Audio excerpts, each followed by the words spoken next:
Assalamualaikum warahmatullahi wabarakatuh. Bersama Yudi di Serai FM, jauh dari mata, dekat di hati. Hai, apa khabar, apa cerita semua? Saya sahabat Yudi di luar sana. Seperti biasa, Yudi sentiasa mendoakan agar semua ceria-ceria, happy sama walafiat dan sentiasa dirahmati Allah Subhanahu wa taala. Allahumma salli ala Muhammad wa ala ali Muhammad. Alhamdulillah, untuk kali ini Yudi ada satu pengurusian. Yudi singgah sembahyang maghrib dan isyak jamak, iaitu di satu masjid, Masjid Putrajaya di Putrajaya, Masjid Putra. Jadi hari ini inilah kongsi suasana malam di Masjid Putra. Jom kita saksikan bahagian luar dan juga bahagian dalaman. Okey, inilah dia Masjid Putrajaya ataupun Masjid Putra. Hari ini sudah pun berada di perkarangan dalam masjid, tapi bukan lagi di ruangan solat utama. Di sini adalah terpampan satu menara di tengah-tengah perkarangan luar, tapi bahagian dalam cuma tidak di bahagian Dewan Solat Utama. Di hadapan ini adalah bahagian Dewan Solat Utama. Jadi jom kita saksikan bagaimana suasana di dalam Masjid Putra. Sambil-sambil kita melihat kesenian Masjid Putra yang terletak betul-betul di Putrajaya.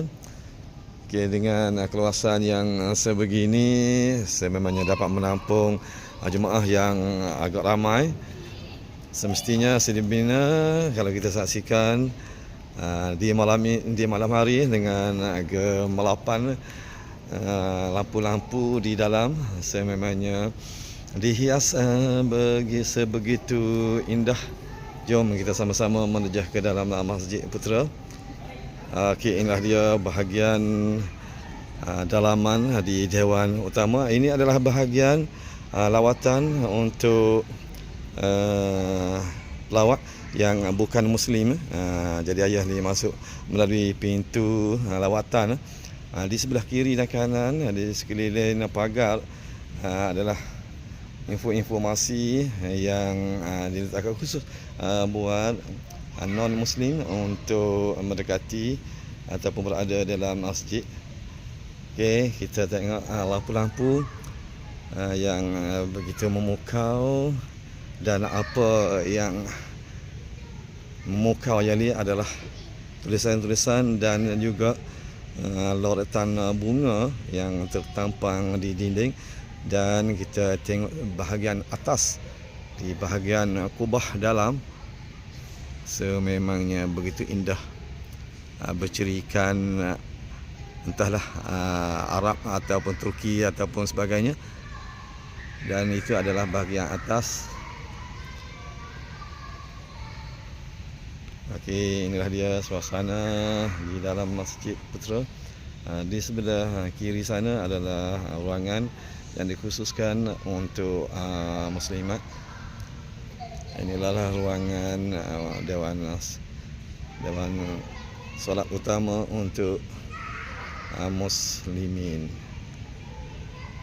Okey, jadi akan zoom sedikit dia punya tulisan khat yang berada di bahagian hadapan ruangan imam.